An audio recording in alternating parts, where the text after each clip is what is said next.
वो वक्त चला गया जब तबाही और बर्बादी के बाद सिर्फ फोटो सेशन करके हुक्मरान तबका वापस आ जाया करता था। सिंध में तो हर साल अपने हाथों से तबाही और बर्बादी फैलाकर फिर 50-50 रुपए बांटकर गरीब लोगों पे एहसाने अजीम जतलाया जाता था। लोगों को दानिस्ता तौर पे अपने पेट की फिक्र में उलझाकर सिंधी वडेरों ने अहले सिंध पे जो जुल्म ढाए, इसकी एक पूरी दास्तान है। लोग इन महलों और बंगलों वाले हुक्मरानों से पूछते नहीं थे कि हमारे पास अस्पताल और स्कूल क्यों नहीं है, लेकिन अब लोगों में शऊर आ रहा है। अब वो सवाल पूछने लगे हैं। इस इस्लाम में जिस तरह की बेहिसी और नालायकी का मुजाहरा सिंधी वडेरों ने किया है, इसकी मिसाल नहीं मिलती। यही वजह है कि अब अवाम इनसे सवाल पूछ रही है और इनको तप चढ़ रही है। अब वो जहाँ भी जाती हैं पब्लिक इन्हें जलील करती है।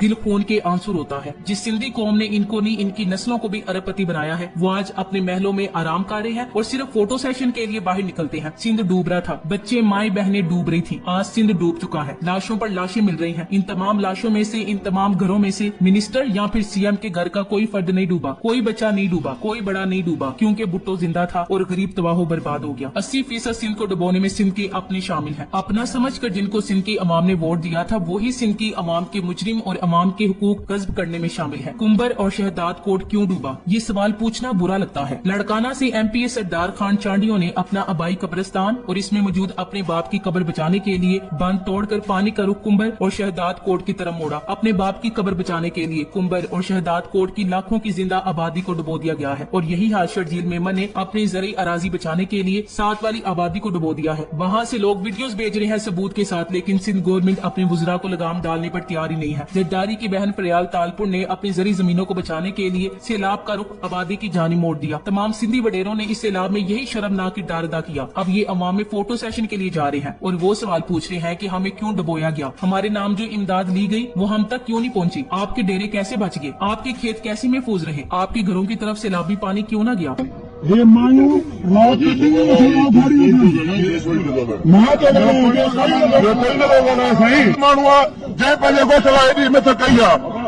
आज कौम में शऊर आ चुका है और पीपल्स पार्टी के इन बेहिस वडेरों से सवाल पूछ रहे हैं। बस ये गलती जो खान से और इस कौम के बाशऊर लोगों से हुई है, वो इनका डर खत्म हो गया है और यही गलती इनसे बर्दाश्त और हजम नहीं हो रही कि ये हमारे आगे खड़े कैसे हो गए हैं। वडेरे इस पे उछल रहे हैं। इनको ये नहीं पता कि डर और खौफ जब एक बार खत्म हो जाए तो बुलंद हौसले तोड़े नहीं जाते। इस बार डर और खौफ तुम लोगों के दिलों में पैदा होगा। इस बाशऊर कौम का खौफ के तुम्हारे सामने भी कोई खड़ा होने वाला, कोई चैलेंज करने वाला है। आज सरेआम जवान सवाल पूछ रहे हैं, अपने कातिलों से हिसाब मांग रहे हैं। जफर अब्बास ने तो तस्वीर लगा दी कि देखो मैं मदद कर रहा हूँ और अब लोग इससे इस मदद की तफसील मांग रहे हैं और वो तप रहा है। जफर अब्बास की तरफ से सिंध के सलाम मुतासरीन के नाम पर सैकड़ों ट्रकों में भेजने वाली इमदाद का अमली नतीजा खोदा पहाड़ निकला चूहा साबित हो रही है, क्योंकि इस सोशल मीडिया के दौर में जफर अब्बास की इमदाद की सिंध के किसी भी इलाके में तकसीम का सबूत और गवाही कहीं दिखाई नहीं देती, सिवाय इसके कि ट्रकों में सामान लादा जा रहा है। वो तो नजर आ रहा है, लेकिन वो सामान जा कहाँ रहा है और वापसी में इन ट्रकों में हजारों मुतासरीन कहाँ से कराची लाए जा रहे हैं, इसका पता सिंध के लोगों को नहीं है। 2 रोज कबल एक सिंधी वडेरा एक जगह दौरा करने पहुंचा तो हर तरफ वहशत का आलम था। बारिश अब भी पूरे जोरों शोर से जारी थी। जिधर निगाह पड़ती सिर्फ पानी पानी था। जहाँ पानी नहीं था वहाँ कीचड़ के ढेर और दलदल थी। जिस जगह कुछ खुशकी के आसार थे वहाँ कोई न कोई मकान या होटल या सराय खाना टूटा पड़ा हुआ था। इसके साथ अपना कैमरामैन था और वो सारे मनाजिर देख रहे थे। सुबह फजर के बाद का वक्त था। आसमान पर बादल और मुसलसल बारिश उस वक्त को मजीद अंधेरे में बदल रही थी। मुझे जंगे अजीम दोइन के हवाले से देखी गई बहुत सी फिल्मों के मनाजिर याद आने लगे, जिसमें हर तरफ तबाही तबाही होती है, लाशें पड़ी होती हैं। इस पूरे मंजर में ना कोई बंदा होता है और ना ही किसी बंदे की जात। मैं इसी सोच में डूबा हुआ फटी आंखों से ये मंजर देख ही रहा था कि मुझे सड़क के थोड़े से खुश हिस्से पर कुछ झोंपड़ियां नजर आई और इनमें बैठे और मुसलसल बारिश से भीगते लोग हसरतो यास और बेबसी की तस्वीर बने आंखों से टिक टिक लोगों को ही घूरे जा रहे थे। वो भी बेबस थे, वो भी इन मजबूर लाचार और मजलूमों के लिए भला क्या कर सकते थे। हर तरफ सिर्फ पानी था, कहीं कहीं खैमे गाड़े बेआसरा लोग थे। जिस सिंधी वडेरा इस माहौल और अवामी बेबसी को एंजॉय कर रहा था और फिर इस सिंधी वडेरे ने सैलाबी पानी में कश्ती में सफर शुरू किया तो कहने लगा कि ये तो इटली के शहर वेनिस का मंजर लग रहा है और कितना बेहतरीन नजारा है। ये कोई आम वडेरा नहीं बल्कि पीपल्स पार्टी का मरकजी लीडर मंजूर बसान था। इससे आप इनकी बेहिसी का अंदाजा लगाएं। फिर लोग इनको रोककर सवाल क्यों ना पूछें। वो अब वडेरों से पूछ रहे हैं कि हम वो कौम है जो 6 महीने कहर से मरते हैं और 6 महीने पानी में डूब कर। ऐसा कब तक चलेगा? ऐसा नहीं है कि पूरे सिंध में सब कुछ ही तबाह हो गया है। नहीं नहीं, हरगिज नहीं। लड़काना का तो डेरा बिल्कुल सही सलामत है, जहाँ भुट्टो जिंदा है। हैदराबाद से लेकर कश्मीर तक और गोटकी से लेकर रोहड़ी तक हर वडेरे का महल, हर मखदूम की खानका और हर जमींदार की जमीन बिल्कुल महफूज है। नवाब शाह के बिलावल हाउस में सैलाब का पानी भी जरदारी साहब का बाजगुजार है। सिंध की अद्दी जिसने अपनी पूरी तनख्वाह गरीब सिंधी अवाम की दवाओं के लिए वक्फ कर दी थी, इनकी जमीन भी अल्हम्दुलिल्लाह एक गाँव की भेंट चढ़ाकर बचा ली गई थी। सखर के इस MPA का CNG पंप भी बिल्कुल महफूज है, जिसके बेटे से लोगों ने हाथ जोड़कर इल्तिजा की कि इनकी बददुआ से बचो, रात बारिश में इस पंप के नीचे जगह दे दो, कल कोई भी तंजीम इनको खैमे दे देगी। वक्त कटता है, परवरिश बरसों, हादसा एकदम नहीं होता। ये लोग जो आज सैलाब में बेयारो मददगार और बेआसरा बैठे हैं, इन बेचारों से एक प्लेट बिरयानी पर अपने लूटने वालों को अपने सरों पर बिठाया है। एक भैंस की बाजियाबी, एक सरकारी नौकरी और चंद चंदी कामों के बदले इन्होंने जिनको अपना कौमी, सूबाई और बल्दियाती नुमाइंदा मुंतखब किया था, आज इन सब के बच्चे कराची और इस्लामाबाद में अय्याशियां कर रहे हैं। जिस शख्सियत के नाम पर, इसकी माजी की सुहानी तकरीरों पर, अक़वाम मुत्तहिदा में इसके दबंग अंदाज पर और इस्टेब्लिशमेंट को ललकारते इसके लहजे पर इन गरीब सिंधी हारियों ने आज तक इसका बुत अपने दिलों में जिंदा कर रखा है। क्या कराची वाले भी यही चाहते हैं? जो ना आपके मरने जीने में साथ होता है, जो ना आपकी खुशी गमी में साथ होता है, जो ना आपकी शादी और मैयत में साथ होता है, जो ना आपकी बारिशों और सैलाबों में आपके साथ होता है, जो ना आपकी बिजली के बिलों और गैस की बंदिश पर आपके लिए खड़ा होता है, और ना ही जो आपको इन टूटी फूटी सड़कों और उबलते गटरों में सिसकता बिलकता और मट्टा देख पाता है। आप भी इसी की MNAs को, इन्हीं की MPAs को एक बारिश में बह जाने वाली MNA स्कीम पर, बगैर पानी के डाली गई 2 नंबर लाइन पर, या किसी तकरीर पर, या फिर किसी और अंदाज पर फरीदा होकर अपने बच्चों का और इनके मुस्तकबिल का सौदा कर लोगे। यकीन करें, ये सिंध नहीं डूबा है, ये हमारा और आपका मुस्तकबिल है। अगर आज भी जागती आंखों और सुनते कानों के साथ कुदरत के इशारों को ना समझा और अपने हकीकी लोगों को अपना नुमाइंदा बनाकर असेंबली में नहीं भेजा, तो ये रहा सहा कराची भी तबाह हो जाएगा। ना हम बचेंगे, ना हमारे बच्चे, ना हमारे घर, और ना ही हमारी नौकरियां और कारोबार। ये पहली दफा हो रहा है कि दरिया काबुल और तरबेला से चले हुए सैलाबी रेले अभी सिंध तक पहुंचे भी नहीं, लेकिन सिंध का हर जिला तूफानी बारिशों से बनने वाले शदीद सैलाब से मुतासिर हो चुका है। दरिया किनारे बस्तियां डूब चुकी, कच्चे में पानी खड़ा है। महकमा मौसमियात पाकिस्तान के मुताबिक सिंध में इस मॉनसून में आम रूटीन से 8 गुना ज्यादा बारिशें हो चुकी हैं। ये मामूली बात नहीं, ये बहुत अजीब हुआ है कि सिंध शिमाल से आने वाले बड़े पानियों के पहुंचने से पहले ही अपनी बारिश के सैलाब से डूब रहा है। शिमाली पानियों के सैलाबी रेले अब गद्दू और सखर बैराज तक पहुंचना शुरू हो गए हैं और आगे का मंजरनामा बहुत तशवीशनाक बनता नजर आ रहा है। या अल्लाह सिंध के तमाम वासियों की खैर। हम शिमाली सैलाबी पानियों का रुख कम अज कम सहराए थल, चुलिस्तान और सहराए थर में मोड़कर न सिर्फ सिंध को डूबने से बचा सकते हैं, बल्कि सहराओं में सैलाबी आपाशी और जमीनी पानी को भी रिचार्ज कर सकते हैं। इस पानी को समंदर बुड होने से बचा सकते हैं। सिंध में 20 से 25 लाख घर तबाह हो गए हैं। ये मॉनसून हिंदुस्तान पाकिस्तान में हर साल आता है और लाखों सालों से आ रहा है, मगर हमने क्या अब तक इसे बचाव की कोई हिकमत अमली बनाई है? हर साल हम बारिशों का इंतजार करते हैं और तबाही देखकर फिर अगले साल का इंतजार करते हैं। बाहसियत कौमों हुक्मरान हुकूमत का मसला